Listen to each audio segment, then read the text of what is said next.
Bhojpuri industry में UP Bihar की हीरोइनें, Bhojpuri industry में गुजरात की हीरोइनें और अब भोजपुरी इंडस्ट्री में राजस्थान की हीरोइन धमाल मचाने के लिए आ चुकी है। बता दें, छोटे पर्दे पर अपने अभिनय का लोहा मनवा चुकी अभिनेत्री मिथिला पुरोहित अब भोजपुरी इंडस्ट्री में अपने अभिनय से कमाल कर चुकी है। बता दें, मिथिला पुरोहित की फिल्म मर्यादा 7 फेरों की जी बाइस्कोप चैनल पर रिलीज हुई, जिसे दर्शकों ने बेहद ही पसंद किया और मिथिला के अभिनय की खूब सराहना की।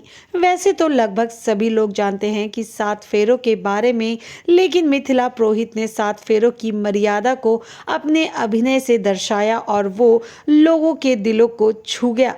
बता दें, फिल्म की बात करें तो मर्यादा 7 फेरों की बहुत ही प्यारी फिल्म है। आधुनिक की इस चकाचौंध में युवा पीढ़ी विवाह के 7 फेरों की मर्यादा भूल चुके हैं, लेकिन इस फिल्म के जरिए एक बार फिर से ये दर्शाने की कोशिश की गई है कि आखिरकार क्या है 7 फेरों का महत्व।